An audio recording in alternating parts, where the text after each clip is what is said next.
A very good evening to one and all gathered here. A day without prayer is a day without blessing. A life without prayer is a life without power. Let us start the program with the college prayer song.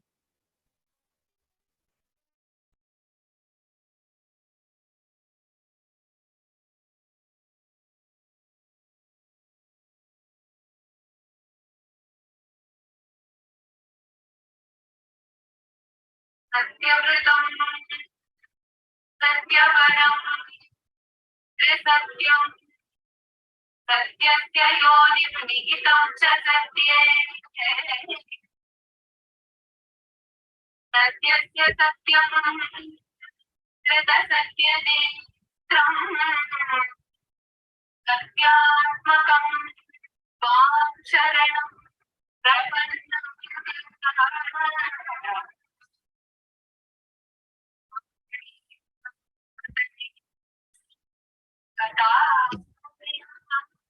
हस्तौ च कर्मसु मनस्तव पादयोनः ज्ञानां शिरस्तव विवाद जगत्प्रणामे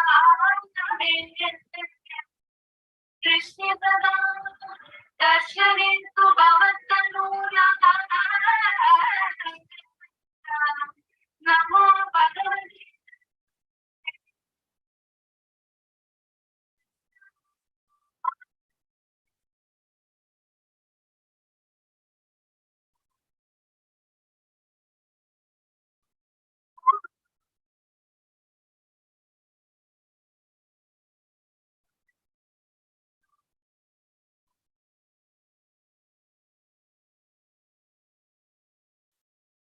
शांति शांति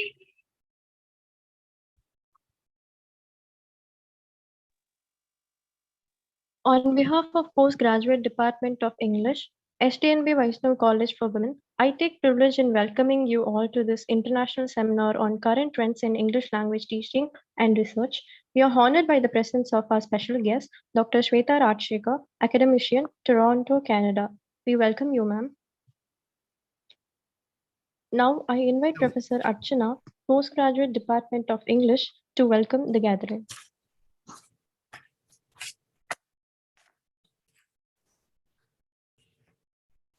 Very good evening. I take great pride in welcoming all the learned members to the meet to the virtual session of the International Seminar on Current Trends in English Language Teaching and Research. I feel honored to welcome all the members of the management and our dear Madam Principal, Dr. R. Geeta, who is also an eternal source of encouragement to this international seminar. I'm very happy to welcome our Senior Vice Principal, Dr. C. Victoria Priscilla, to this webinar. The department is immensely thankful to her for her support and guidance in the conduct of this seminar on online mode. I also welcome Dr. Mahisha Suramartini, Vice Principal of Self-Support Stream Shift 1 to this seminar. And a very warm welcome to our respected resource person, Dr. Shweta Rajshekar, academician from Toronto, Canada, to this international seminar. Hearty thanks to you, ma'am, for accepting our invitation. I'm very delighted to welcome Professor Arundhati, the Dean of Languages, and all heads of the Department of English of both aided and self-support stream. I also feel happy to welcome all the participants, both students and faculty from various institutions and the undergraduate students of aided and self-support stream, as well as the students of the postgraduate Department of English to this international seminar. I'm sure this seminar will unravel greater insights on the role of pedagogy in the early childhood education. I welcome you all once again. Thank you.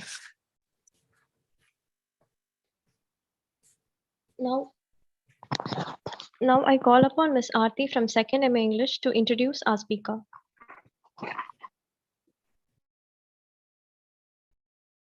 Good evening to one and all present here. Today, this task of introducing our guest of honor is a privilege. I take pride in introducing our chief guest for today, Dr. Shweta Rajshekar. She's currently pursuing a course on early childhood education in Continental College, Toronto. She completed a post-graduation, MPhil and PhD at Etherage College. Her PhD thesis was on the topic Metamorphosis of Early Childhood Education, a cross-sectional study on pedagogical practices of language acquisition employed in select preschools of Chennai. She has published an article in an international journal on nursery rhymes as an effective instructional material for young language learners. She has presented a paper at the 8th and the 44th International Annual ELTAI Conference on e-learning in language learning context. She has presented a paper on eclectic approach of teaching literature at the International Conference on Empowering the English Language Learner held at Anna University. She has presented a paper on project-based learning as an effective approach to English language development at National Conference conducted by the SSN College. She has published a paper on language development in young learners through children's literature. Also published a paper on interactive learning through shared writing and exploratory study of its validity on Indian learners at the tertiary level. She's participated in an international conference on New Millennium literature from the United States of America and the Indian subcontinent by US Consulate. She's participated in UGC-funded Students' National Seminar on Values and Ethics in 21st Century, a workshop on research methodology and research at Etharaj College for Women, and various other seminars and workshops. Her achievements are numerous, and we take pride in having her today with us to give a lecture on role of pedagogy in early childhood education. We welcome you, ma'am. Without any further ado, I would like to hand over the session to Dr. Shweta Rajashekar. Looking forward to listening to you, ma'am. Hello all. I hope you can hear me. A thumbs up, somebody? Yes, ma'am, you're clear, ma'am. Okay, perfect. So thank you so much for those kind words. And I should say, I didn't expect this happening, but yeah, I'm grateful for the college for reaching out to me. And this is a topic I have been living for the past 10 years. And so yeah, I feel so happy to be here and to be amongst young educators, young future educators. So yeah, I hope this session is going to be educative and informative for both you and me. So as Dr. Miss Archana was saying, the whole field of English language teaching these days, it's been given so much importance, and as we all know, like as students of English itself, it's kind of like intertwined with the whole cultural and social milieu of today's world. So if you can just I'm just going to start off with my presentation. I just have a very small presentation. I know it's a Saturday evening for you all. I hope it's entertaining enough and informative enough for you to get at least a small glimpse of what I'm trying to say. And you can have a lot of questions. So I think we'll hold off the questions to the end of the session, just to not, kind of break the flow of the whole thing. And if you write when you have any questions, you can just put it up in the chat so I can look at it at the end of the whole session. I think that should be fine. Yeah. So if you could just give me a second, I'll share my screen with you.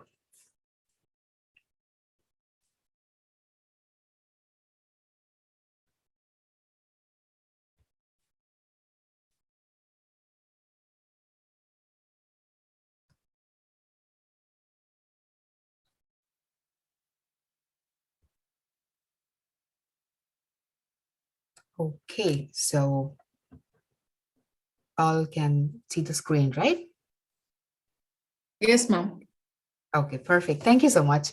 So, okay, let me start off with a basic question, or more of a pondering, which usually goes inside my head.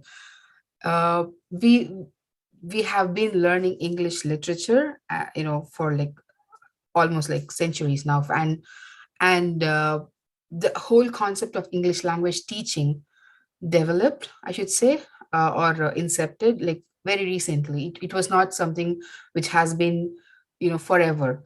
So why did this happen? Why is English language teaching such a big deal now? Why are people talking so much about it? Why is there so much research going on about it? So the answer to that is a very, very simple information. The concept of English language was given the status of a universal language, or it was considered as a a common language for any kind of knowledge to be shared and learned and acquired. So this being the reason, the prominence that was given to the language itself made us to, like, learn it and, be proficient in it, just so that we can be in trend with the kind of fast-paced world that is today. And that's the whole reason people have been researching and creating revelations in the whole field of English language teaching. And for me personally, I feel everything starts while you're young, be it any aspect of life, that is. So the same goes to English language teaching as well. So when you start the whole, the fundamentals are strong, you can build the building stronger. That's what I feel. So that's the reason I have been focusing more of my energies towards early childhood education and how it plays a vital role in a successful language learning or successful language acquisition, which is going to be different as we're going to see it in the presentation. So I know it's a Saturday evening, and I don't want it to be uh, a very informative session. Let's do a little bit of, like, smiles and laughs, and that's going to keep us going. That's the only thing that always keeps us going, right? So I have a small clip here which I would like to share with you guys, and it's it's uh, it's from the English series called Friends. I'm pretty sure most of you are aware of it, and we're just going to see a very small clip. Okay.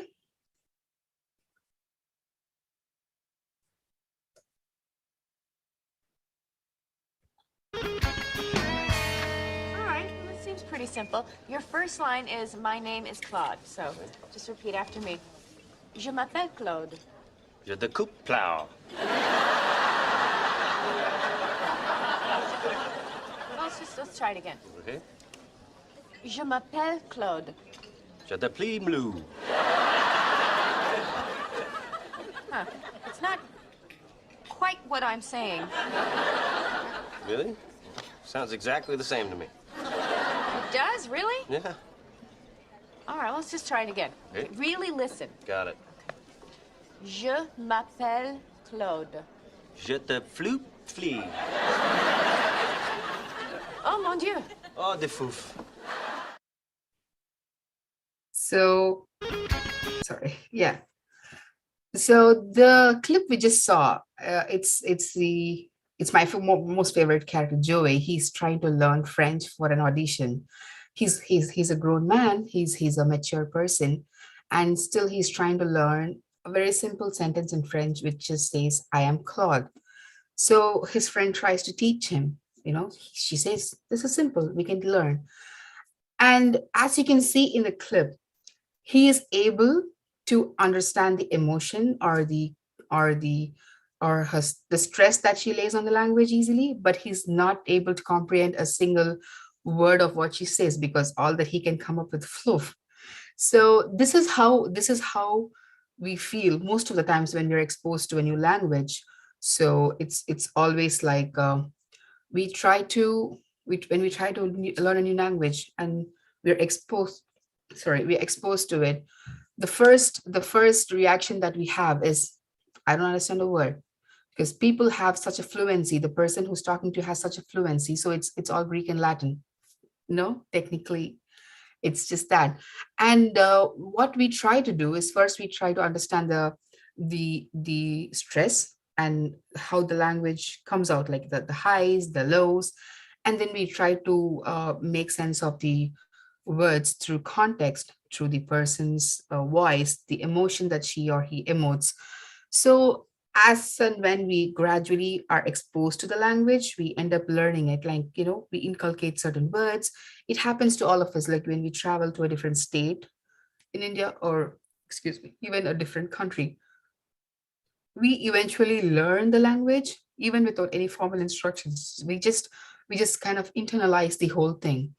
So as you can see, like, we are all storytelling creatures, like you, me, everybody. We have so many things to talk about. We have so many things to share. We have so many things to say.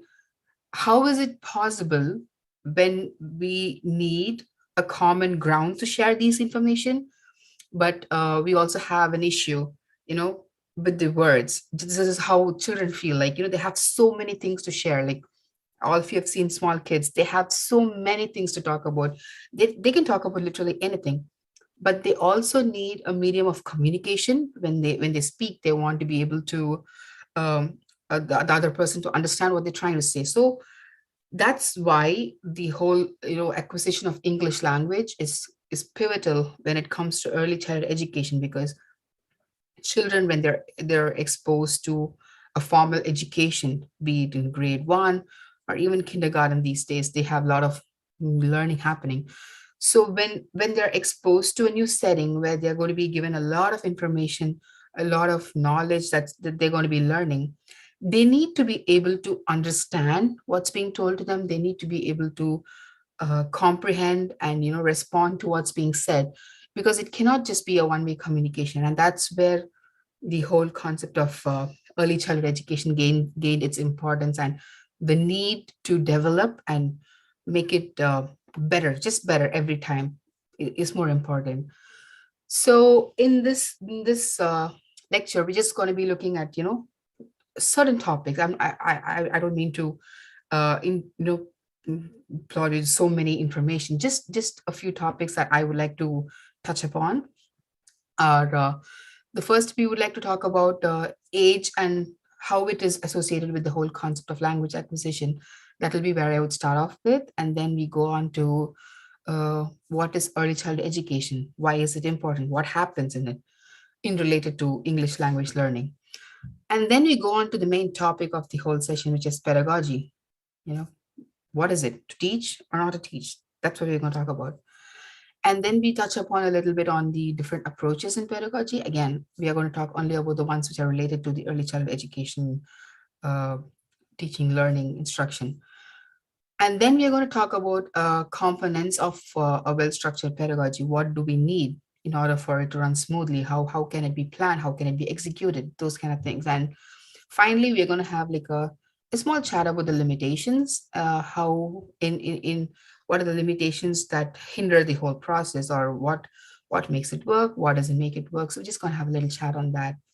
So at any point, if you feel I'm being a little too fast on what I'm saying, or you need me to, you know, go back and do it again, I would love to. Just, you know, we'll probably have it at the end, or you can just put it up in the chat so I can just, you know, pause for a second and, you know, take it slow from there. Okay, so age and language acquisition. Um, to start off with this question and with this topic, that is, I would like to say we all walk, run, you know, sing. We all started that when we were kids. You know, we learned to walk, we learned to stand, smile. Everything started off as one day, you know, one fine day we just did it. The same way, language acquisition is also something we learn or we inculcate when we were little, but it just didn't happen overnight. It never happens overnight. It's a gradual process. You know, it takes time, it takes a lot of energy, it takes a lot of willingness from the child to do that. So we are going to talk about why age is such an important factor when it comes to language acquisition. So for any language, learning the sounds, the rhythm, the stress of how the language works is very important. And that's what I consider the basics of any language acquisition or learning. So when a child is exposed to a language, and he or she they first try to comprehend these things, right? When we playfully say no to a child, she takes it, she understands we're being playful. But at the same time, when we don't want her or the child to do anything very serious, like we say no, and the very instant the voice changes or how we put it across to a child, they can understand. Even if when they don't understand what no is, they know what they're doing should not be done. So they just stop it. So that's how the whole understanding of the language starts off, with understanding the sound, stress, and the rhythm of the language. And the concept of language learning is always confused, or like, you know, always spoken as synonyms to language acquisition, which I feel is it's not the same. Language learning is more of a conscious process. It involves a conscious effort to learn something, like any learning for that matter. But language acquisition, on the other hand, it's more of an unconscious process. It's gradual. It's more of an internalizing. Like, it's you don't need a formal exposure, whereas an informal exposure and a gradual exposure could also make it possible. So what is second language acquisition? Second language acquisition is simply a science which concentrates more on studying the cognitive mechanisms which we go through when we learn or when we acquire a new language. So the researchers who have been researching on this second language acquisition, they have come up with two factors which contribute in any successful language acquisition. That is, there are internal factors and there are external factors. So internal factors are those which comprise of the person's age, the person's cognitive abilities, and personal traits. Do I like it? Do I don't like it? So those kind of traits also matter when it comes to internal factors of helping a language acquisition. External factors revolve around the environment where they are placed in, the kind of exposure they're given, the kind of techniques that are being used to give the kind of right kind of exposure for the learner, and also the content, the what kind of content they're being exposed to matters a lot too. So these two factors, when they intertwine together, that's when it facilitates a successful language acquisition for anybody, not just a child, but anybody. But in this case, when it's a child, the child cannot possibly be in a position to negotiate what she's being exposed to, whereas we need to be very careful about what we place in front of the child in terms of language acquisition to facilitate the process rather than making it more complicated for the learner, right? So there's a very interesting hypothesis by Eric Lenneberg, which in 1967, he came up with the critical period hypothesis. So what he tries to say is all our brains have a Broca's area, and the languages that we learn at a younger stage of life apparently get stored in a specific area, specific part of the Broca's area.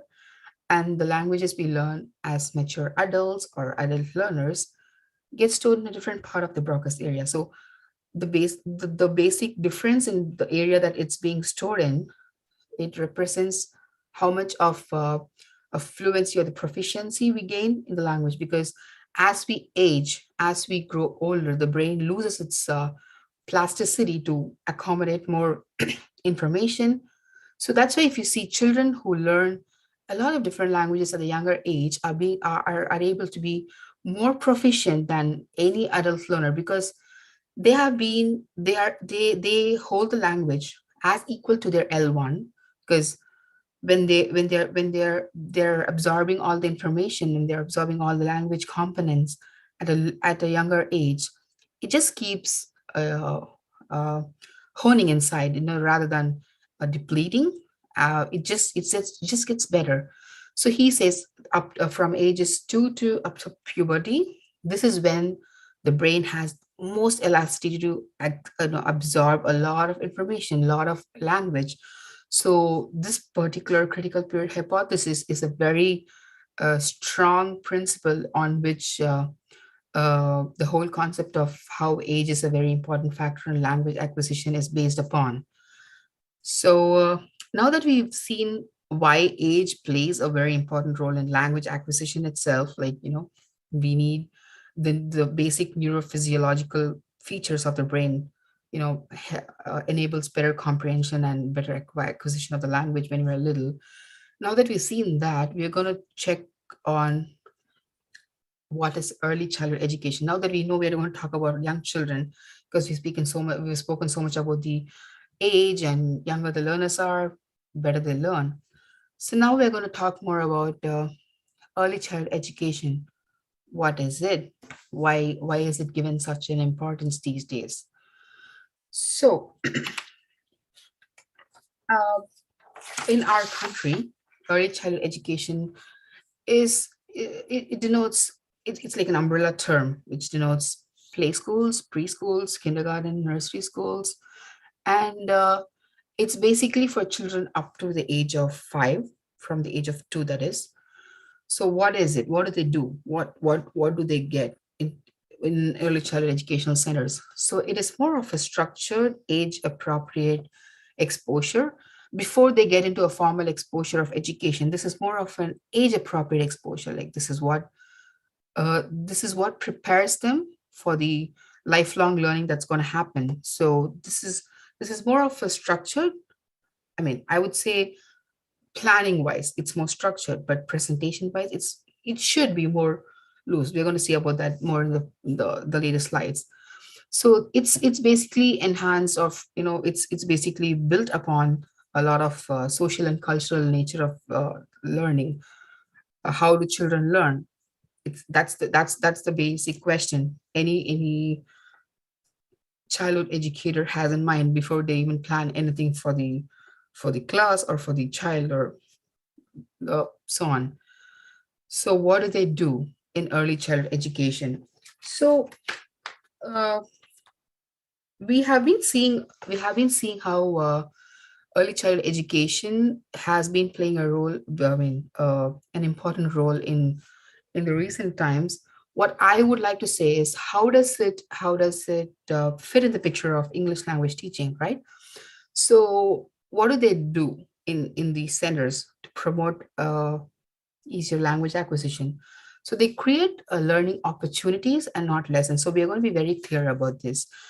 What we do at schools, like the teacher brings a textbook and we read the text, we do our comprehension um, exercises to see how much we've understood from what we've done in the text. This is not what happens in an early childhood educational center. They create learning opportunities, which means they're presented with opportunities to help the child learn on his or own, than the teacher presenting it as a lesson. It's not that structured. So it's just an exposure and create exposure to create learning opportunities rather than a formal structured monotonous lesson. So language learning opportunities, what language learning opportunities do we see in early childhood education? So all of us think they're just going to be seeing rhymes, they're just going to be reading, the teacher's going to be reading stories. But what we don't often think about is when they are singing those rhymes and when they are hearing those stories, there is a lot of process happening in that. There is an acquisition of new set of vocabularies happening, grammatical syntax get internalized, and also the kind of comprehension skills that's being instilled at a very young level, like this word and in this context means this.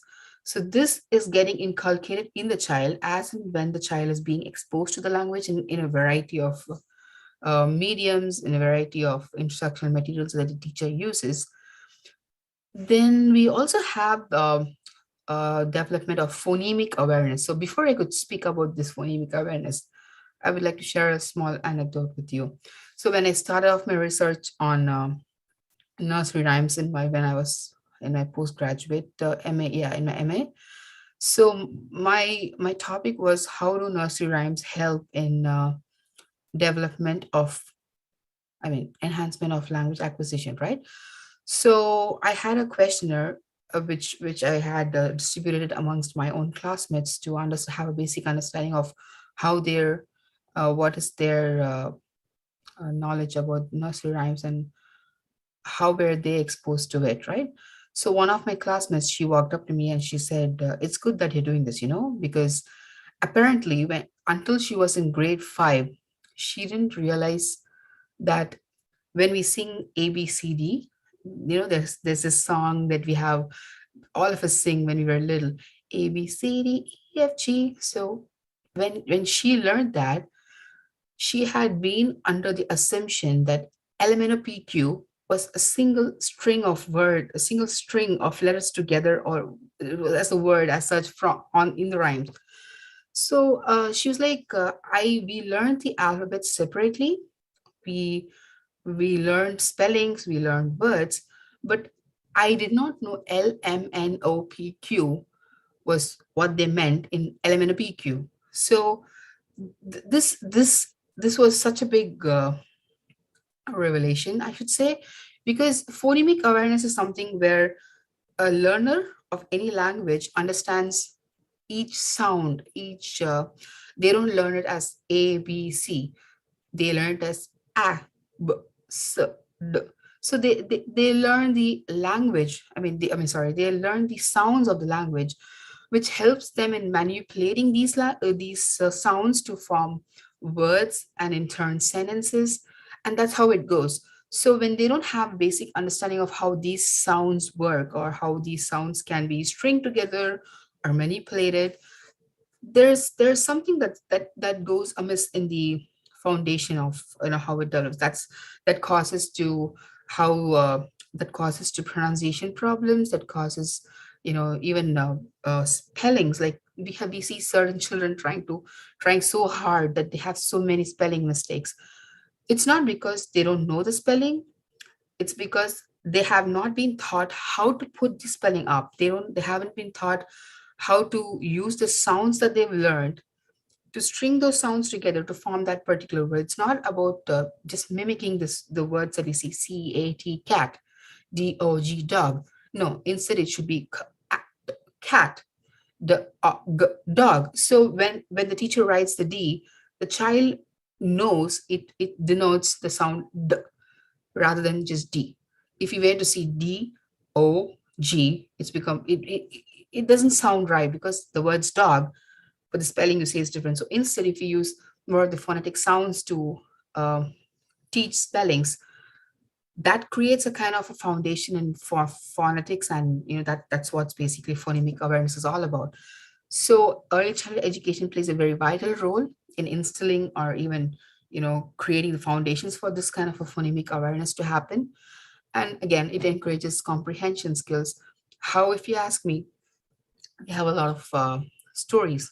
Kids love stories, and they have a big imagination. They love fantasy elements. They'll say their dog spoke to them in the morning.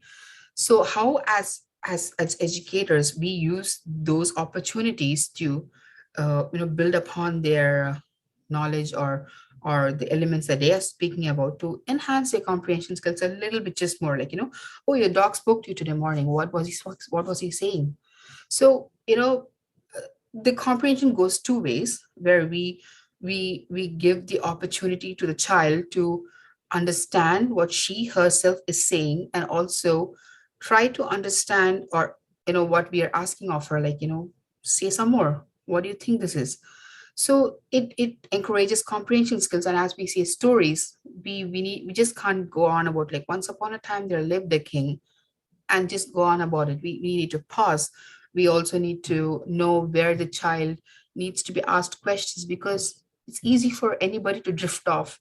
Even when I'm like saying something, like, if I keep talking continuously for the 20 minutes, at some point, some of us, we tend to drift off. Like our mind, goes afloat, like it flows into a different realm. So for a child, it's even more harder when they try to concentrate or something. So when we teach them anything like stories, we tell them stories, we need to keep a check on their comprehension as and when we do it. Like, okay, so what do you think is going to happen next? This is a very good catchphrase I've seen people use. They keep telling the story and suddenly they stop and like, okay, so what do you think is going to happen next? So this kind of keeps the learner focused, and also we see how much the learner has comprehended so far, because from what they're going to say next, like how they think it's going to travel, like it need not be right or wrong. It's they're just kids, and it's just going to be a fictitious story. So how early childhood education plays an important role in comprehension skills is how we have a basic understanding of what kids are learning and how have they been learning it, rather than just parroting the whole story or the rhyme, or just making them mimic the whole thing. We try to make it more easier for them to understand, and make help them share their voice as a part of it. Okay, so I'm just going to pause here for a minute. I mean, not for a minute, though, just for a second. Do I have to, like, breathe a little? Do you want me to, go slow or anything of that? So just give me a comment or a chat on the message on the chat, so I can just, I need to know if I should go slow, if I should go take it fast, like just a heads up to see you all haven't slept already. Anybody? Ma'am, the page is perfectly okay, ma'am. Okay, perfect, sure. Okay, so let me just continue, all right? Yes, ma'am. Okay, so now we're going to talk about pedagogy. This is the whole this is what my whole session was about, right? So what is pedagogy? Can I just ask this question, like, anybody, what is pedagogy according to you? There's no right or wrong answers, just what do you think is pedagogy?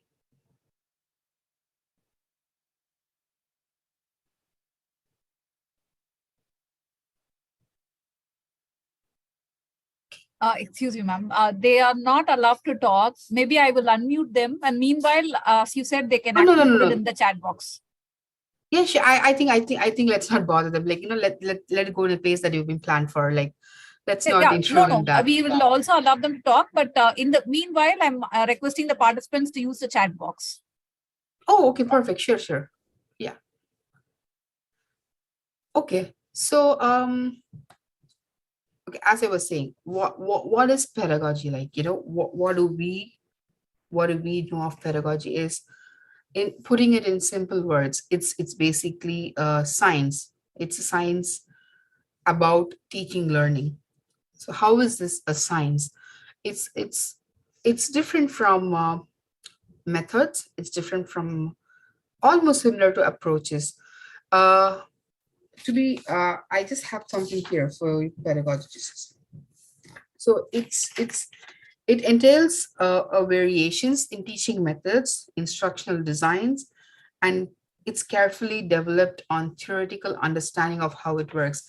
So any method, not just language learning, any method that we use, we develop, we build upon, it's based upon some kind of a philosophy, some kind of an approach to what do we want out of it, how do we want it to work, what do we need in order to make it work, why did it work, why did it not work. So these kind of questions which analyze any teaching learning process is what pedagogy is all about. It's basically like a blueprint to teaching, and this blueprint is the most effective, the most significant tool in any teacher's hands, because she kind of like, you can pan it out in a way that you want to, you think it'll work, you think certain things might not work. So all these information you're able to inculcate into your pedagogy, which is basically just a philosophy or an approach you take up in your hands to make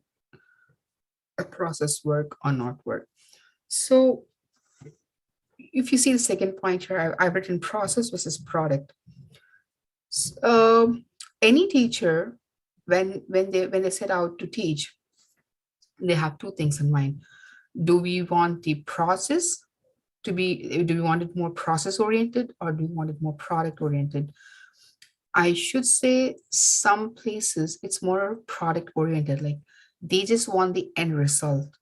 I want the child to say, hi, my name is Shweta, I am 5 years old.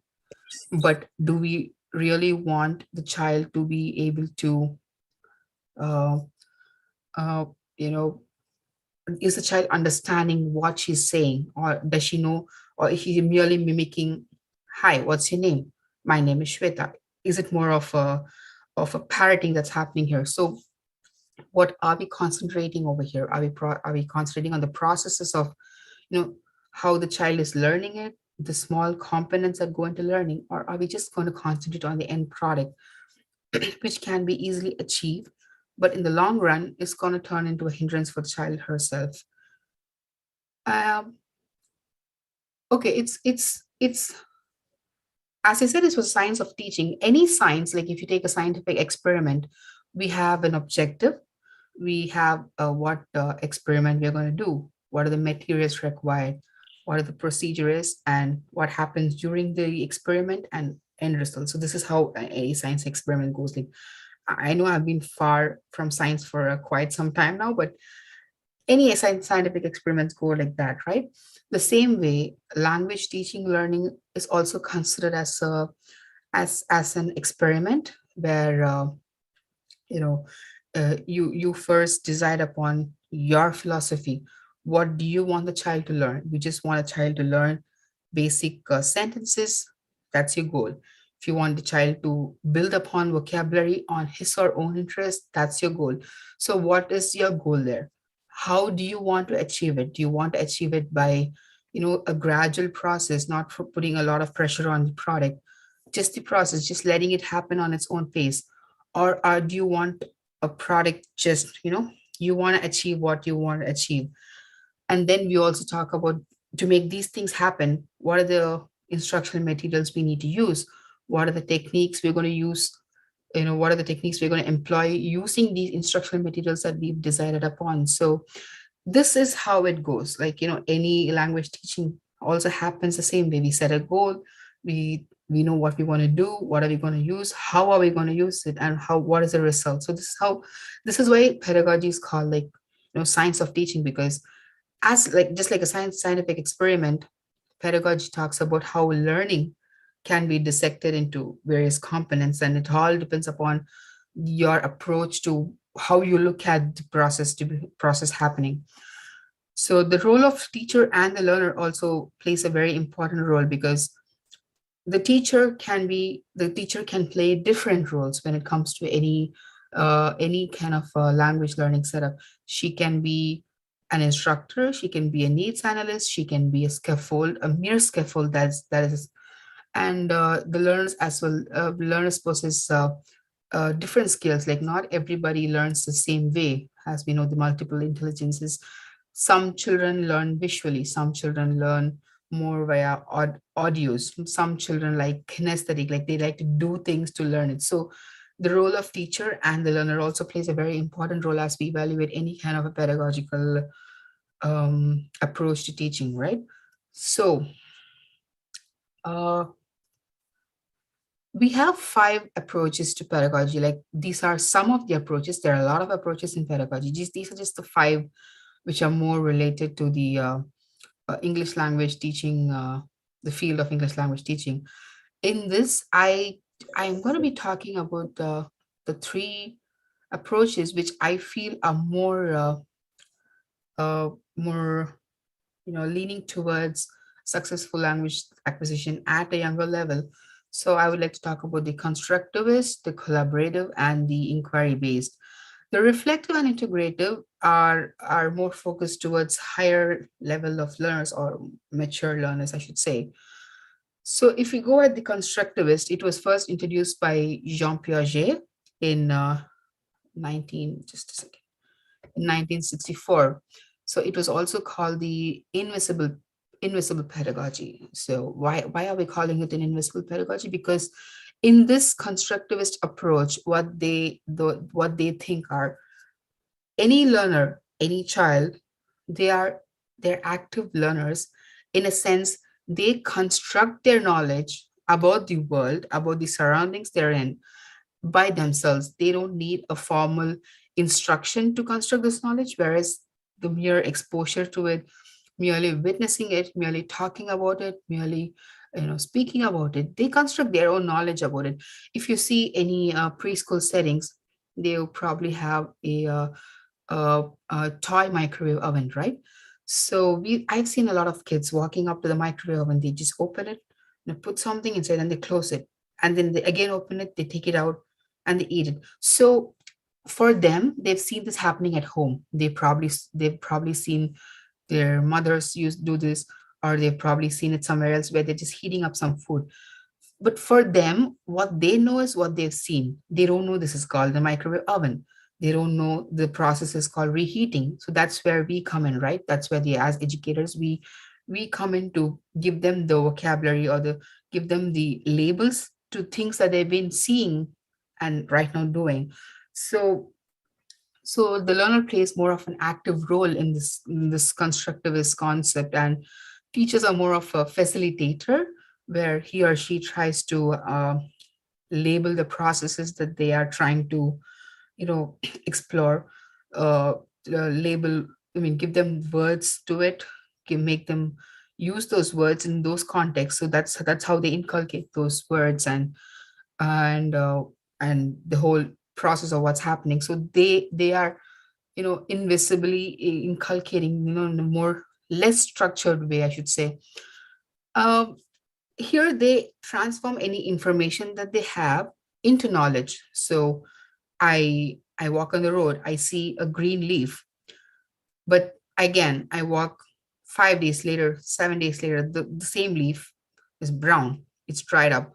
So for them, it's just a difference of color, but for them, when they look at it, it's why has this happened. So when they have these kind of questions, as facilitators, it's our role to, you know uh, help them figure out why do you think that's happening. So they construct a knowledge, the information that they have in hand, they transform it into knowledge in ways they see it has. This is what it is. They have a picture of this is what it is. So that's how they confirm any they mean transform any information that they're presented with, the information that they're, you know around with, into knowledge. So based on Jean Piaget's constructivist theory, there was Vygotsky in 1978. He further, enhanced the concept of constructivist into a social constructivist. He says, yes, children do develop their own understanding, but it does not happen in isolation. They do it as a part of the class, part of the community, part of the family. So it's according to Vygotsky, it's kind of intertwined with the milieu of social relationships that they're around with, and partially it is, yeah, because children don't learn anything in isolation. They relate it to how it happened, when it happened, with who did it happen. So any information, they transform it into knowledge. It happens in a social and cultural context as well. So this is, excuse me, this is another this is a an approach to pedagogy, like how the teacher decides to plan his or her learning activity, teaching activities, based on how do I want the child to learn. Do I want to present him or her with the information, or do I want her to build her own information into knowledge? So this is one of the approaches. And now we have the collaborative approach. This is more prominent in the Montessori method.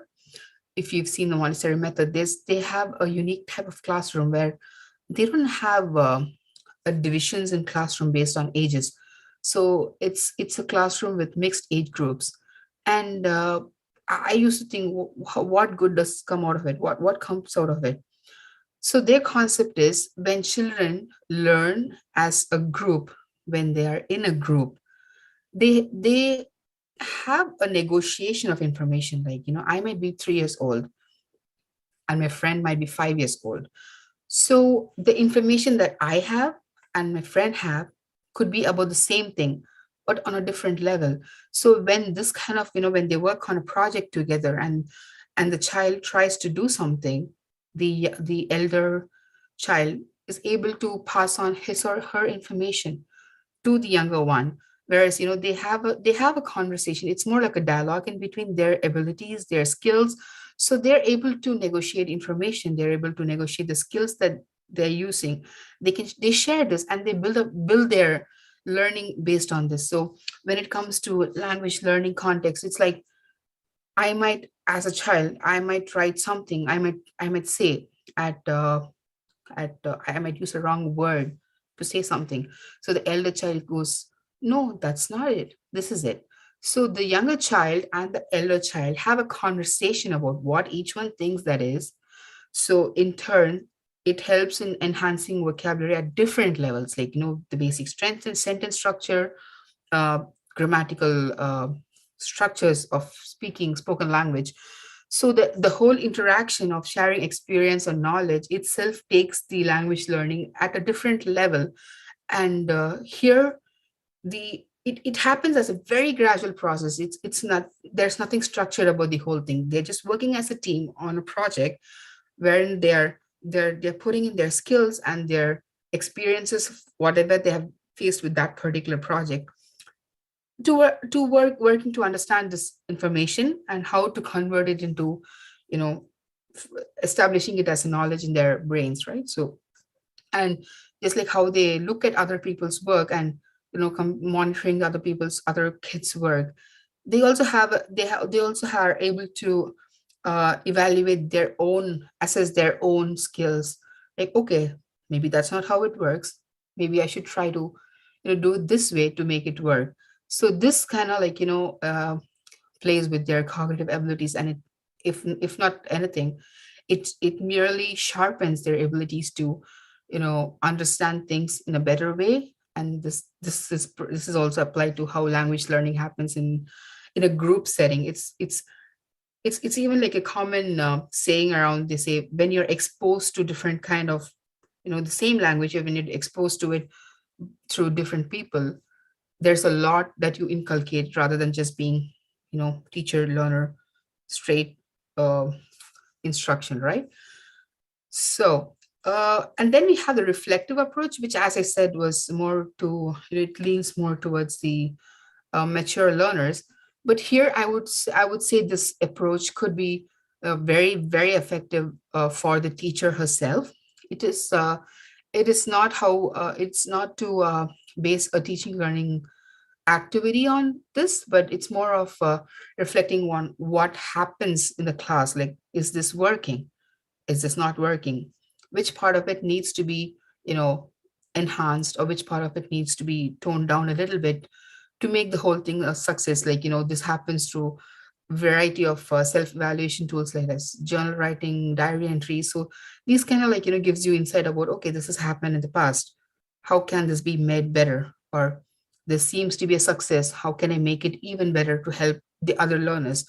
So this is more of an approach which helps a teacher to plan out her lessons, to plan out the instructional materials, what kind of developmentally appropriate practices she would like to use in the learning process. So now we have the inquiry-based approach. This is my favorite, I should say. Yeah, I have a favorite, and this is it.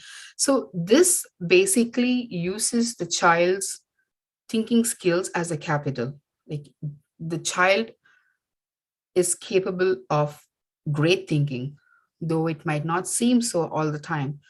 Children's brains are so fast. They have a lot of thinking happening in a minute's time. So we need to use that ability to think, you know, convert into higher order thinking. We need to instill, we need to facilitate their skills in exploration, investigation, and even research. Like, they love to research, like, though they don't use the terms research, or they don't know that they're researching, they would love to know a lot of things on their own rather than just being presented to them, right? So here the critical thinking plays a very key role in how they come to terms with the how they come to terms with what they have been learning. Like, you know, thinking more about it, you know, instilling that critical thinking skills. The child might just point at a dog and be like, oh, that's a cat. So rather than us being, you know, no, that's the dog. If we do that, the conversation just ends there. Rather, we say, why do you think it's a dog? I mean, sorry, why do you think it's a cat? So this kind of, you know, to and fro, when it happens between a learner and an instructor, it kind of sharpens their thinking skills. So in order to answer your question, the child's going to think more about why they want to prove their point. They would probably going to use more words to say why they think it's a cat and not a dog. So there's no right or wrong answers when it comes to a child's imagination, right? So it's his or her imagination. So when we try to sharpen those kind of questions, you know, take it to a higher level, prove it, tell me why. So it kind of gives them a challenge to, you know, come up with new concepts, come up with new words to, you know, make that, I mean, to make their point prove, you know, prove their point. So this is more of a process where the child is able to make sense of what they know, what they would like to, you know, put across to the other person, And it's more of like understanding how the process works, like how is a child's thinking process moving, like why is she thinking so, or how does this happen. So the teacher is merely a scaffold, like offering provocations, as we would call it, like when a child is saying something, this is what it is, rather than just saying no it's right, no, I mean, no, it's wrong, or yes, it's right. Rather than that, we just offer a little more into the point. Why do you think that is? Or what do you understand of it? So this presents the child to with an opportunity to think more about it, to critically analyze more about it. Though it might sound like big words for young learners, it does happen. They do want to present with everything, every information that they have inside their head. They want to say, they have so much to talk. They have their figment of imagination just runs all around when they're little. So as we throw in those questions to make them think further, it kind of helps them to uh, process what they have in their heads, and eventually they are going to come up with new ideas and new new information on what they think it is or how they think it's possible. And it's gonna like end up in a conversation where there's a lot of information being passed on both sides. So it's like the child is inculcating a lot of things at the same time. She or he is able to produce more language, produce more skills, produce more information, converting them into knowledge. So this kind of a negotiation that happens during this process is like, it's mind blowing to see sometimes. And it kind of develops the or prepares the young learners for a great successful path ahead. So this is one of my most favorite approaches, and most of the early childhood educational educators, they kind of they want to base off all their teaching learning activities on this inquiry based approach, because this is something which connects close to young children and how their brains work. So this is one of the pedagogical processes that I mean, principles that I've seen has been very, very successful when teaching young learners. So what goes into a well-structured pedagogy? As you can see, you need to be a very good observer. You need to know what the child is interested in, what the child is, it's not much interested in, and needs analyst. You need to analyze the needs of the child, the needs of the learner, know their learning abilities, their skills, develop age developmentally appropriate practices. You can't expect a 5-year-old to write sentences, because developmentally their hands are still not completely equipped to, their gross motor skills and their fine motor skills are still working. They're still working on it. So we need to be able to provide them with age appropriate, developmentally appropriate provocations for which the teacher needs to be, completely aware of how child development works, and at which point she or he needs to, modify certain experiences to suit the learner's needs and skills. And also feasibility. We can plan a million things, but if it does not work out, it's of no use to anybody, neither the teacher nor the learner. So we need to be, before we plan any kind of learning experience based on a particular philosophy, we need to ask the basic question: do we think it's going to work? How do we think it's going to work? Is it possible to make this work? And then teacher competence and CPD. This has been stressed enough, and I think these days we as educators, we take it up as our duty to have to ensure continuous professional development is happening, because we need to be aware in order to be able to teach. So this I feel we have taken it seriously, and we are working towards it in a very efficient way. And continuous assessment, as we all know, we need as educators, we need to be continuously assessing what we do to see what we're doing is working or not, because we may just keep doing the same thing over and over again, not even being aware if it's working. So continuous assessment of not just what the learners are learning, also about what we are doing, assessing am I doing it right? Is it still valid, or do I need to change it a little bit more to suit the interest of learners? So we need to have the continuous dialogue with the process or the product that we're handling with. And teacher-student ratio is something I have seen is a kind of a limitation, I would say, because here in all early childhood educational centers, uh, we have almost one or two teachers for 20 to 24 kids.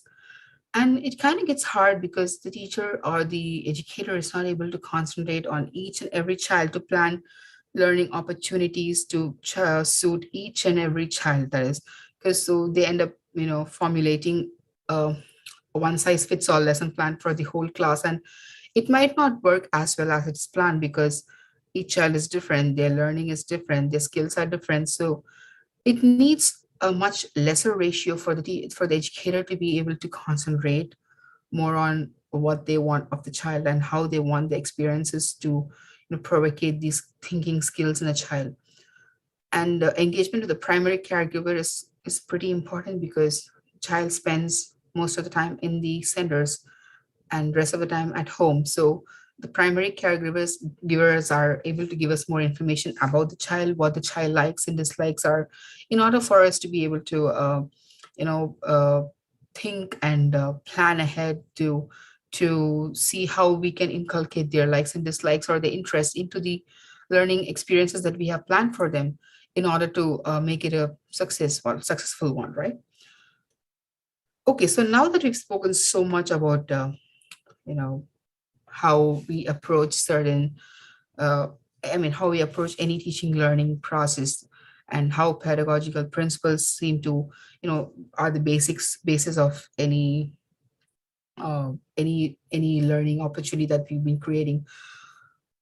What are the limitations? What do you think are the limitations? Now I'm just throwing it open to the uh, to the crowd for you to be able to tell me, what do you think the limitations are? There's, as you said, there's no right answer, there's no wrong answer. According to you, if it's a limitation, it is a limitation. So what do you think hinders an educator from planning out any teaching learning opportunity based on a particular philosophy or an approach, or what is the hindrance to it? If anybody could you know anyone has any opinion, you're open to share it now. My presentations are like almost done, so like I think it's time to open up um uh, the session out to the participants, so wherein they can share their information or share their comments on what do you think are the limitations in successfully executing any learning opportunity based upon a principle that you're building it up on. Yeah.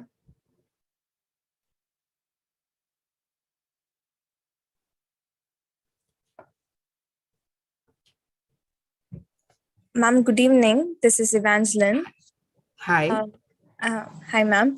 Actually, I think the limitation would be the system itself, ma'am. When we plan something to execute, the system won't let us do due to some other problems, because they focus on, they told us to follow a certain syllabus, but when we try to implement something, there is a problem with the system and our idea. So I think that True. would be the limitation. That's something even I have experienced. There was this particular early child educational center that I had been to, and I was trying to talk to an educator there. What is the hindrance that you come across? What is the limitation that you see that in order to, she seemed to have a lot of different ideas about how she wants the lessons to go like, or how she wants the day to go like. But end of the day, when parents come to pick up their children, so this is the first question they ask the teacher: what did she learn today? Or my child still can't answer in English. Why do you think that is? Or I want my child to be able to speak in English. And mind you, I'm talking about a 3-year-old child. A 3-year-old child, and the parents' expectations are way too high.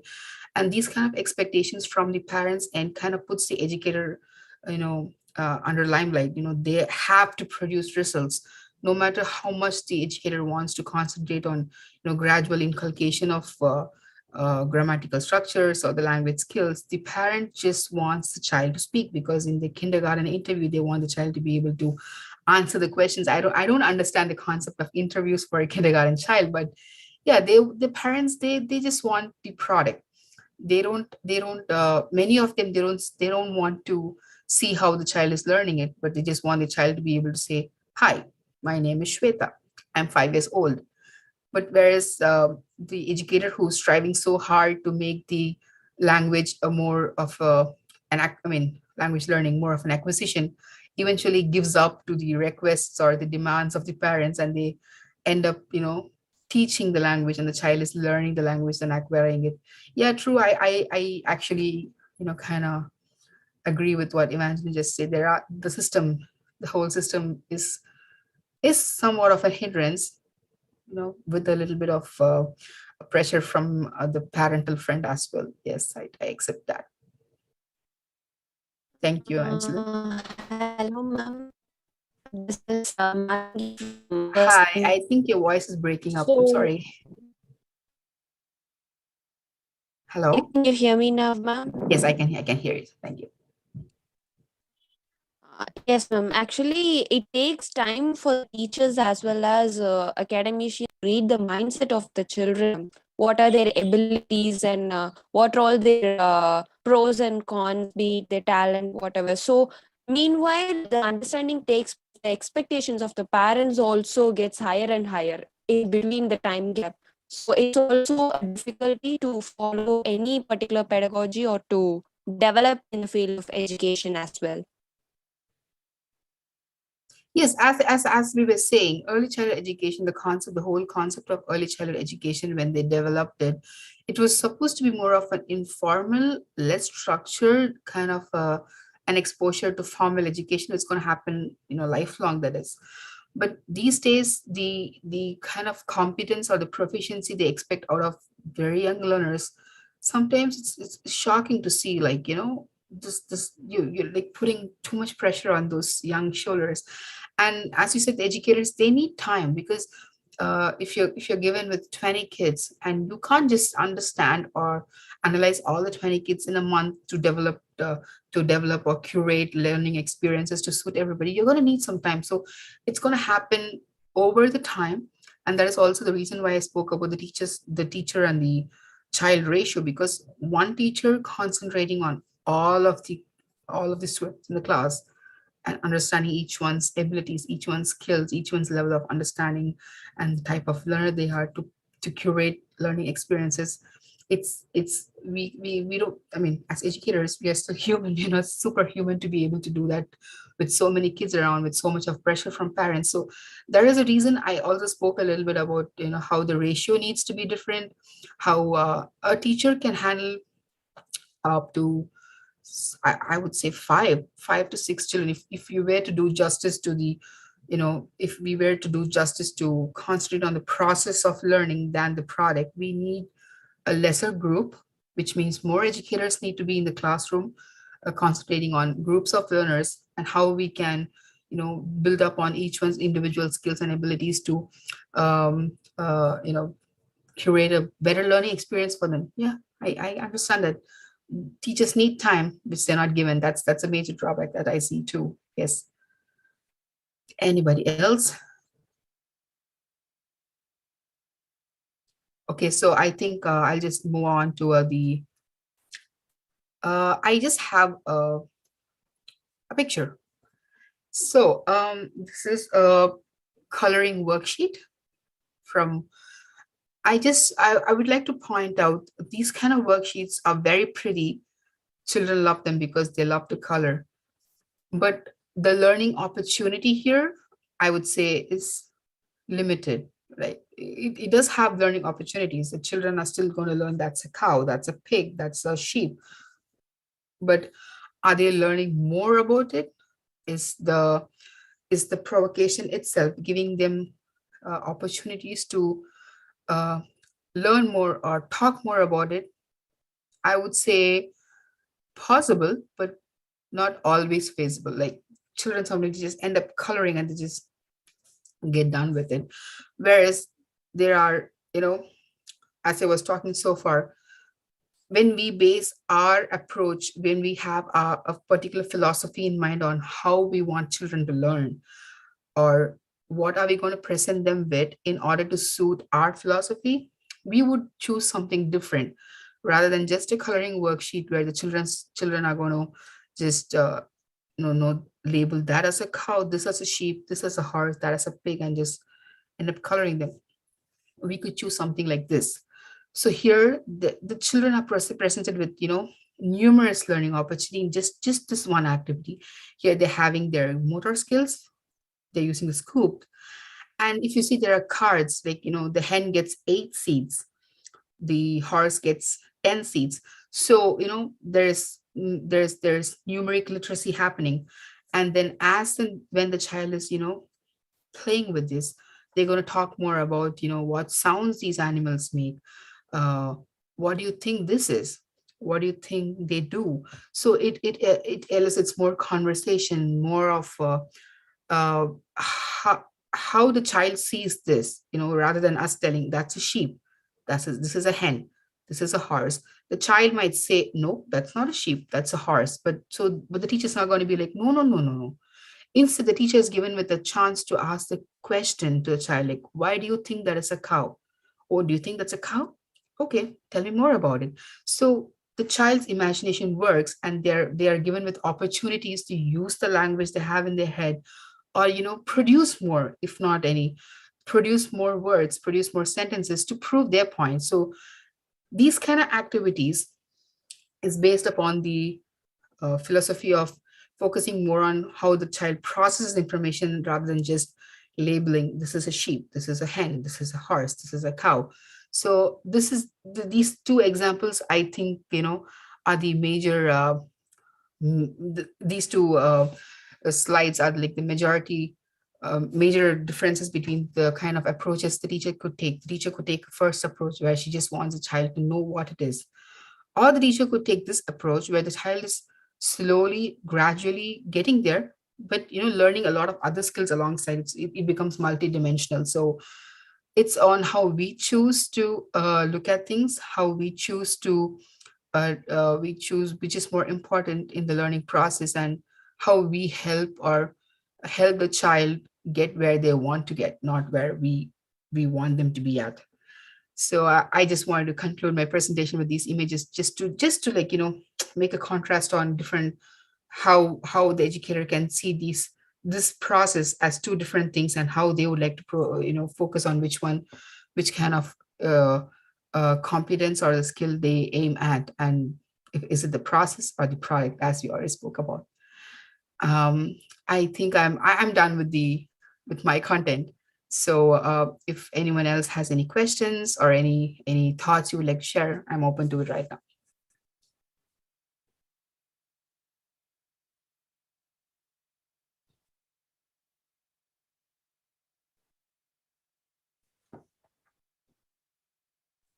Ma'am, hi ma'am, again, this is Evangeline. Okay. I have a question. Sure. So this is about teaching phonemes in the English classroom for the children. So when we as adults learn phonemes and morphemes, it is very difficult for us to learn and understand it.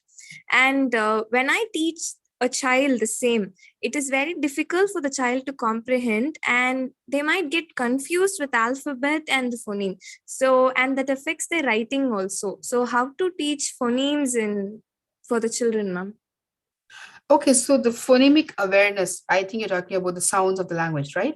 Yes, so ma'am. when we present to the child, like how I have been presented, how you've been presented, is A. The letter A symbolizes A. Rather than even going into the alphabet, I would say, why not directly go into the phonetics? Like, what is stopping us? Because the alphabets do not represent the sounds that we're actually teaching them. A does not make the sound A. Instead, it makes the sound A. So if it was up to me, I would rather teach them just the phonetics than the symbols that we are using to represent these phonetic sounds, because eventually, end of the day, all they're going to do is use those sounds that they're learning to form the words. If it's going to be a simple word such as cat, It's not C, it's not A, it's not T. That will become C8. It's not C8, it's cat. It's the sounds K plus A plus T. So if it were up to me, again, it's just my opinion, I would rather teach them the phonetic sounds than the symbols, because the symbols don't help them in a great way at the younger level to, it acts more as a hindrance. I would rather teach them just the phonetics, and the letter A stands for the sound A, as simple as that, because it's going to help them use these sounds to manipulate into forming letters, forming words and sentences. And even while writing spellings, that's the thing that's going to help them, rather than the symbols. I would call them symbols than the alphabets, because those are merely the symbols that we use for the sounds that we use in this language, right? So if it were up to me, I would do that. Yeah. But I do understand what you're trying to say.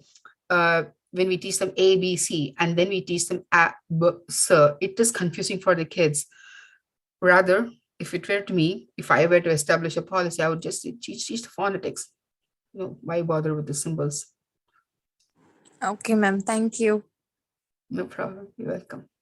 Hello, ma'am. Hi. This is Aarti. Hello. Ma'am, you talked about pedagogy being process-oriented or product-oriented. So which one do you think is more significant when it comes to language acquisition? I would say process. Because product-oriented, the child will, I'm talking about children, right? So the children, they'll be able to produce the sentences we want them to produce. But do they really know what they're saying? Do they really know or understand why they use those particular words to represent those particular information? It needs to be more of a how do I put it? It should be more of an internalized process, rather than just saying, my name is Shweta. Instead, I should know my name, which is like the name that's given to me is Shweta. So the child should be able to focus more on how they develop the language, rather than just give them the structure and this is how you speak it. Rather than that, allow them to speak how they speak. And we have these methods of correction, like we have this informal corrections are happening. The child says the wrong sentence, we present them with the correct sentence. It's again more of an unconscious process, right? So the process plays the more important role. If we were to ask me, the product, still yes, we live in a competitive world. Everyone's worried about how the child is going to be presented in kindergarten, how the child is going to be successful at kindergarten. So they are more focused on the product. But if it were to me, I would say process is more important, because that helps in lifelong learning and retention more than the product. Thank you.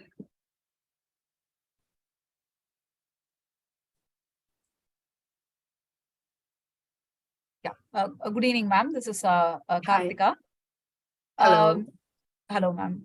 Thank you so much for this beautiful, wonderful presentation for us, ma'am. It was like very educative, and we could see like even in Canada, like you are talking about all these things, and we I just wanted to know, like for the sake of our students, what would be the kind of education qualification that they do look for in a Canadian school system?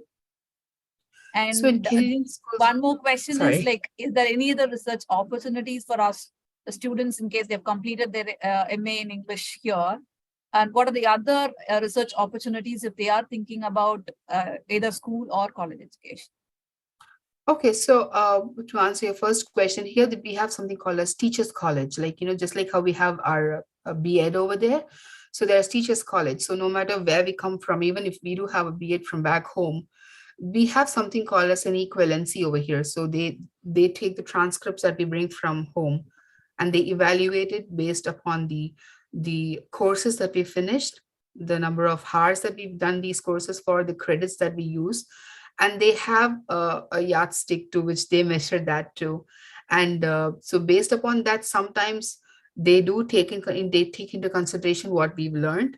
And they have something called as the prior learning assessment. So they see, okay, this person has learned this back home to so many hours, so we can cross off this in our particular course. And they match it accordingly and say, you need to learn these, because to work here we need to understand the how learning works here, how teaching learning, they have a different kind of a philosophy of how we teach and learn here. So we still be going to a teachers college to get the credentials to be a registered teacher over here. Even for an early child educator, you need to be a registered ECE to be working in any educational setup that you have to work. You need to go to school to get it, get your prior skills assessed and finish what they think you still need to, to suit the uh, Canadian style of education, I should say.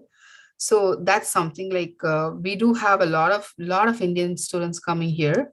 So they come in with their prior skills, they come with their prior certificates to get their equivalency done here to see what they have done matches with what they're going to be learning. So if they have finished, say, 18 courses in their MA, and 6 of them match with something that they have here, so they cancel it out. Like they say, okay, you've already learned this, so you don't have to learn this, you can just learn the rest of them. So it does happen in certain colleges. There are certain universities, they do that too. And I'm sorry, what was the second question again? Research opportunities, ma'am. The research opportunities, especially in the field of education, it's vast. Here they're open to they want people to be researching more about education. They consider it like, they want new research ideas, they want fresh candidates who bring in fresh ideas to the whole pool of the education. So research opportunities, I would say it starts off with masters. Again, once you're done with your undergraduation, it starts off with your master's program, and then it goes on to about doctoral degrees. So it's more easier when you come in here as a master's student, because you have an understanding of how the system works here. You are given an exposure into how research works here. It's completely different from what I've seen back home. So it's sometimes it looks very simple. It's no, this is what we want and this is how we want you to do it. But at the same time, when we start to do it, it gives you, like, more ideas. You're presented with so many new ways of looking at things. So you would probably want to get accustomed to all that before you step into your doctoral research, because it kind of gives you like a purview of what you're entering into. Sorry, so the research methodology is different here. How we present facts are different here. So it's more of a if I start off with my master's here, I'll be more successful in my PhD, because I'm already getting used to the kind of research methodology, how I'm supposed to present my information. And any word, anything that I say or write should be based off some research. I just can't end up saying something, I feel this way. They would probably ask, like, why do you say that? And we are again going to be forcing it, basing it off of something. So there are a lot of research opportunities, and I would love to see a lot of our kids coming up here, because I know we have a lot of potential back home. Like, we are very good at research, and here they are ready to welcome new ideas, new research opportunities, if we are ready to take it up as a challenge. Like, yeah, I can do it, and if you just enter it in, I'm sure our kids are going to be super successful in research area over here. But there are plenty of opportunities. Yeah. And I'm just curious, like, what would be the student teacher ratio in the schools in Canada? So here it's in a preschool. If you're talking about up to 18 months, it's 1:4. And then for ages about 18 to 24 months, it's 1:8. And then for the school age, it goes from 1:12. So as the age grows bigger, the ratio comes down, but it's always maximum of 12 kids to, an educator. And in schools, they also have an early childhood educator. Like, for example, in grade 1, and there are 24 kids in the class, there is a teacher and an ECE in the class. So the ECE helps with the, planning and execution of lesson plans, and the teacher is a main educator in the class. But yeah, again, for 24 kids, there are 2 people handling them, and 2 people who are qualified to, understand children's need, to be able to, create or curate all these learning experiences that they want children to learn. So yeah. That's the ratio. The ratios of when I saw it like 1:4, I was like, 4, seriously? But yeah, but I do see there's a lot of advantages to it. It's possible, but again, it's also a limitation, I would say, because it's hard to come up with so many educators at the same time. Oh, I'm really sorry, ma'am. One more question. Like, what would be the first language of the kids who come down there? And I do wonder, like, because you said like a 5-year-old is 3-year-old is expected to speak in English. So, what kind of first language these kids would have? So here at all the centers, they communicate only in English. So even if the child who goes to the centers, their mother tongues or the L1 is different, it is okay. They're still communicated to in the language, and they are exposed to the language as long as they want it.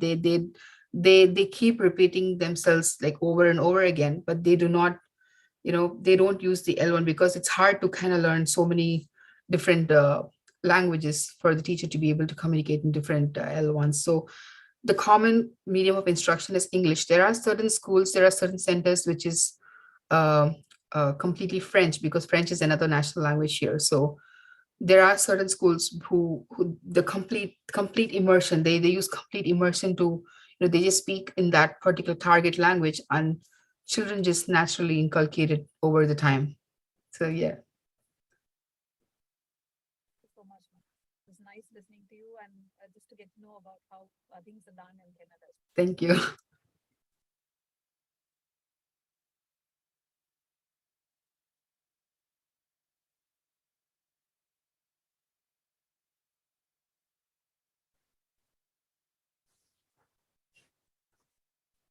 Ma'am, this is Archana, a faculty Hello. from the department. Hello, ma'am. I just would like to know for our students who come over there to have a teacher training, or I've heard stories about people or housewives who would like to take up a career as teaching.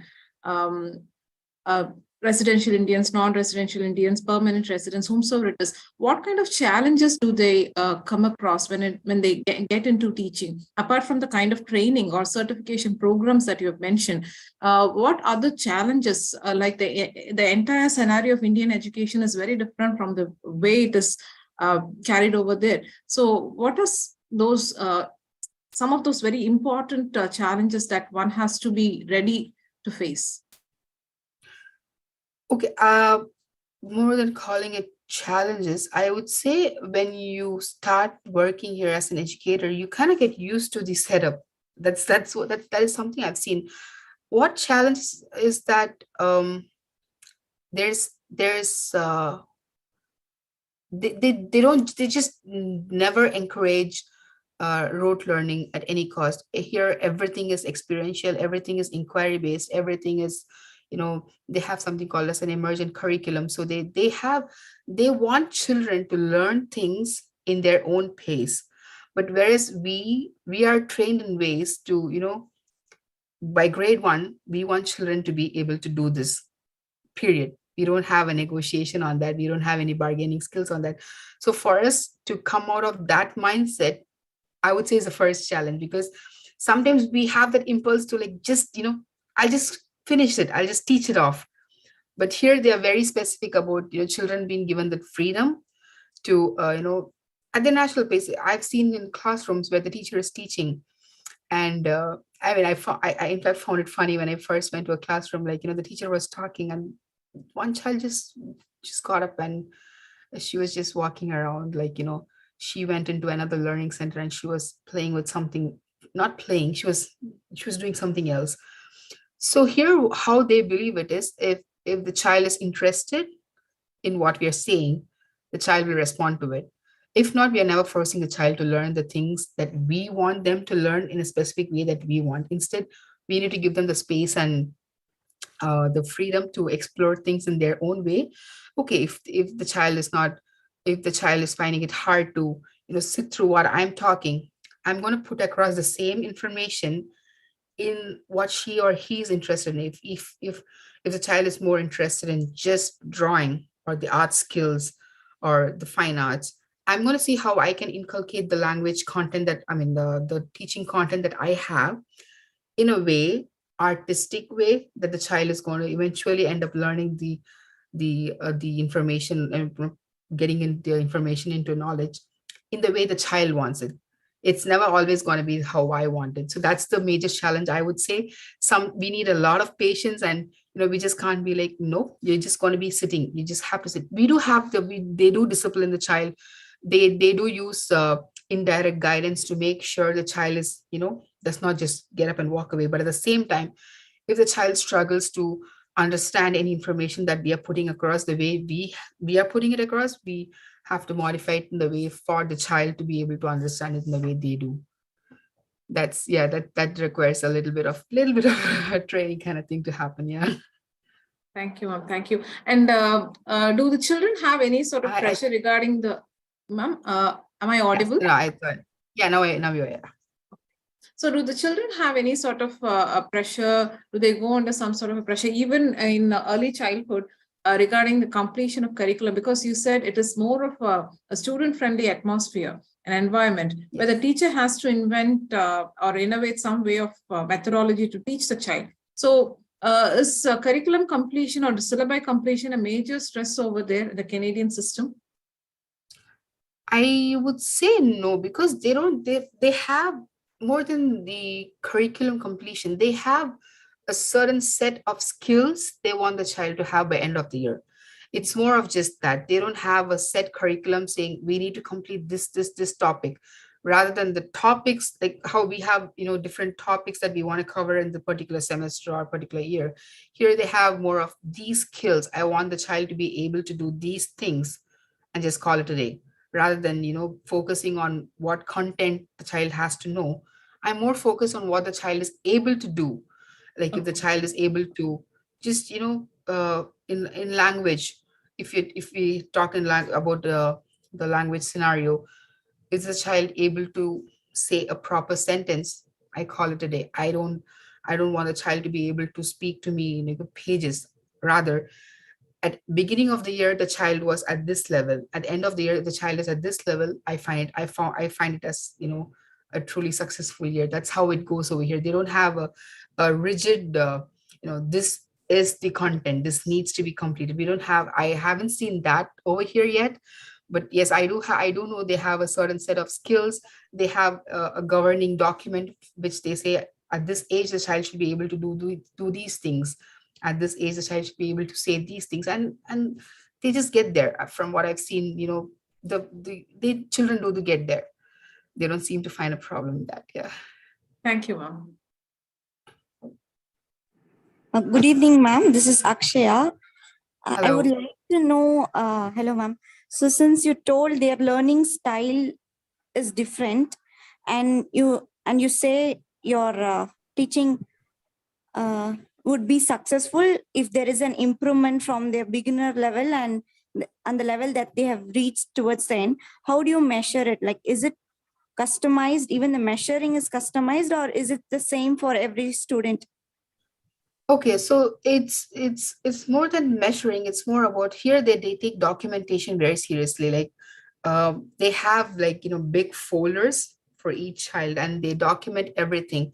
Like as I was just talking with Miss Archana, we have these governing documents, like we have the elect and all that. So it sets out certain principles, like what the teacher needs to be observant in the class, and also be documenting everything. If the child is different today and different tomorrow, that goes into the documentation. We document every a piece of work the child is presenting. So as you go through it in a matter of time, you also take note of how the child has progressed from day 1 to day 100 or something, perhaps. So documentation plays a very key role. It's more of a continuous kind of assessment, more than they have these kind of rubrics, so they keep documenting in those rubrics. They keep writing down observations every now and then. So these observations and these rubric markings, it keeps kind of like a check on how the child has been progressing through the time, and it definitely gives them a clear picture of day 1, day 70. So what's the child been doing all these days? So it's more of a continuous assessment, continuous monitoring, I would say, more than assessment. that's how it works here. It's more of monitoring and documentation. Okay, ma'am. So I am a researcher, and can I take it this way? So you, from the explanation that you gave, can I take it as a case study? The kind of case study research should be given more importance than experimental research? I'm sorry, come again? Case study research tries to understand, as you told, tries to understand every individual's growth instead of setting a test for them, like experimental. So do you suggest that case study, like if you're trying to research with school children, do you suggest that case study would be a better approach rather than experimental? To understand the progress? Yes, ma'am.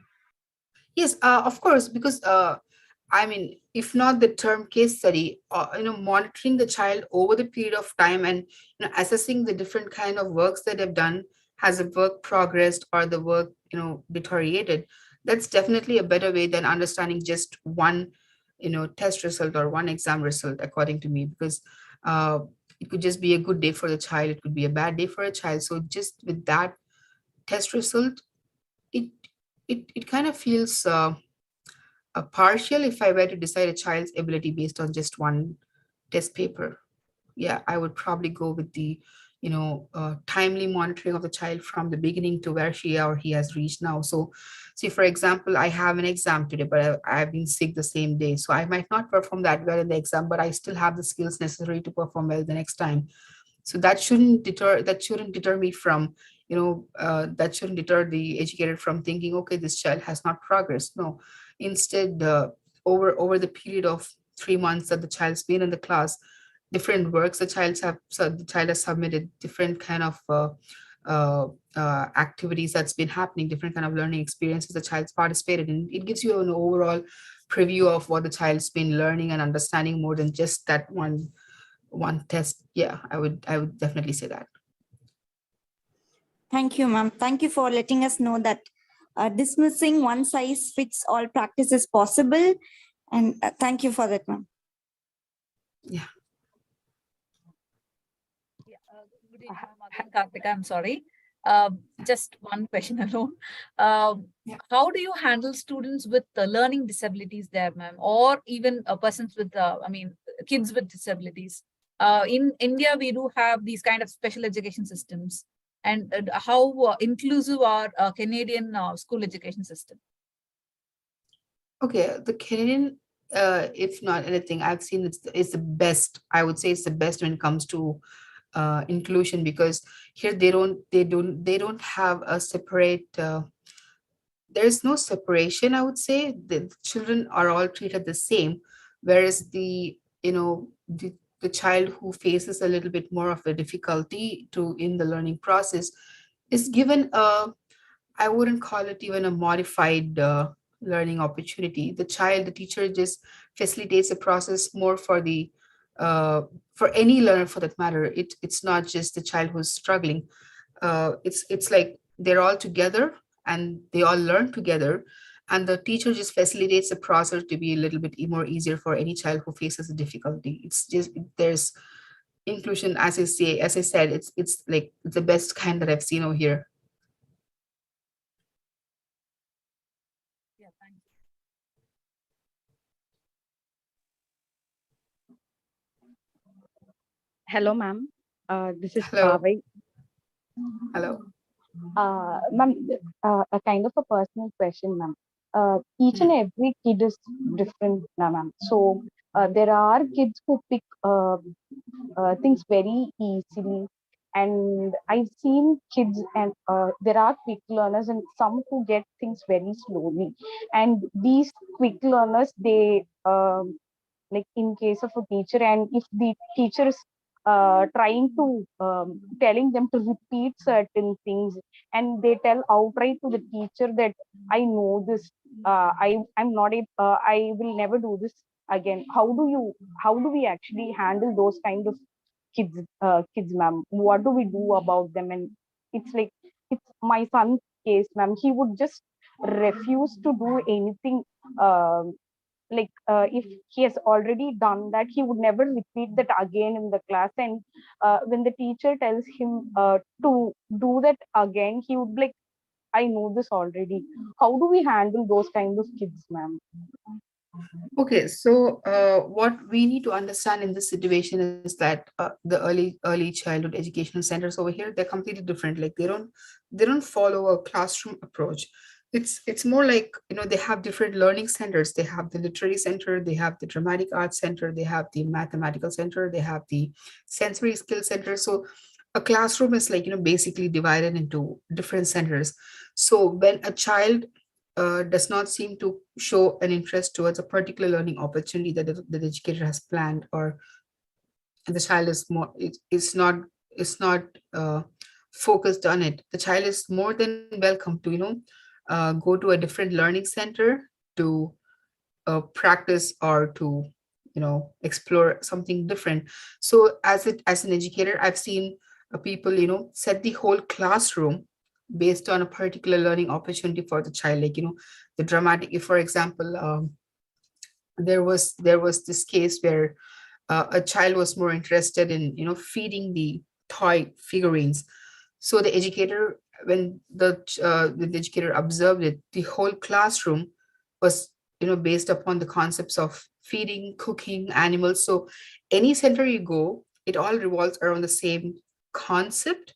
So even if the child is not interested in that particular uh, learning experience, in another center, the child's still going to learn the same concepts but in a different way. So they just have it all set up in focusing on different children's, as I said, different children have different kind of learning, multiple intelligences, right? So some children might be interested more in just use art as a medium of understanding, so they have it all set up there. They're still going to be understanding the same concepts but just in a different way. And since the ratios are also different here, there's also going to be an educator to facilitate the process happening for the child. So it happens that way over here. Yeah. Thank you, ma'am.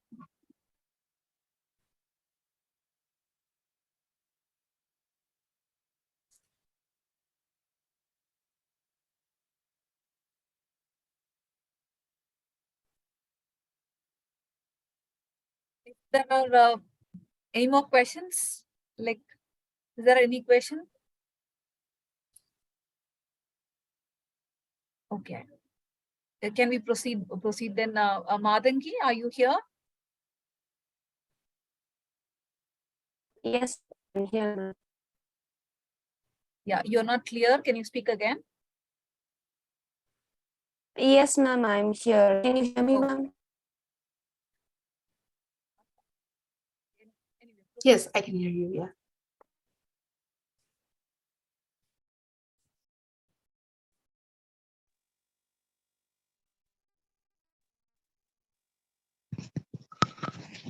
Thank you for the enlightening session, ma'am. Now I invite Ms. Matangi from First MA English to render the vote of thanks.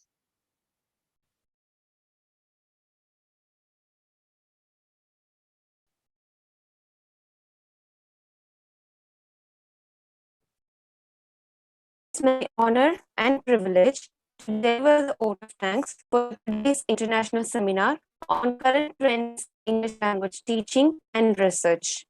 For the session, we had Dr. Shweta, academician, Toronto, Canada, and your session really enlightened the knowledge on approaches pedagogy, how language plays an important role at the early ages of life of the child. Thank you so much, ma'am, for the informative session. I sincerely thank Madam Principal, our Dr. Dr. C. Victoria, Senior Vice Principal, Self-Finance Stream, Dr. Mishra Marde, Principal, Self-Finance.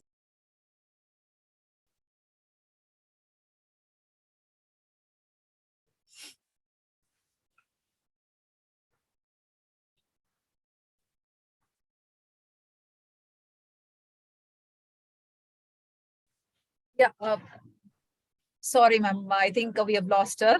So I would like to thank this opportunity to thank everyone for being here and listening to us. And I would like to thank Dr. Shweta in particular for giving us such an informative session on pedagogy, and particularly for childhood education.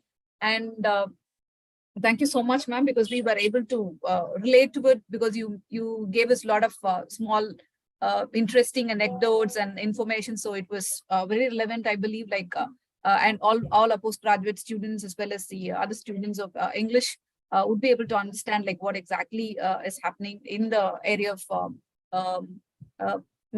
childhood education in general. And I would also like to thank the management, our principal in particular, for giving us this opportunity to host this kind of a seminar. And I would like to place on record our thanks to our senior vice principal, Dr. Victoria Priscilla, for extending the support in whatever endeavor that we actually start off in our department. And I also would like to thank our vice principal from Shift 1, Dr. Mahishashwar Madhani, for supporting us in all our endeavors as well. And I would also like to thank our department and Dr. Pava in particular for introducing us to a very great resource person like Dr. Shweta. And I would like to thank our HOD, Ms. Nausheen, and our senior colleague, Ms. Archana, as well. And I would also like to thank all the student supporters, coordinators who actually helped us in completing this particular seminar in a wonderful way. And of course, I would like to thank all the participants in this particular seminar for being here as a wonderful audience and interacting with the resource person as well. So thank you all. Thank you so much, ma'am. And thank you so much to the college and the faculty. You've been great, and the students. Like, I feel like I've come back to college, and I was sitting right there having a healthy discussion with all the future educators, future researchers. It feels great. Thank you so much for inviting me for this session. I truly enjoyed it as well. Like, it was equally, it made me equally happy to just be back, being back at college. Thank you.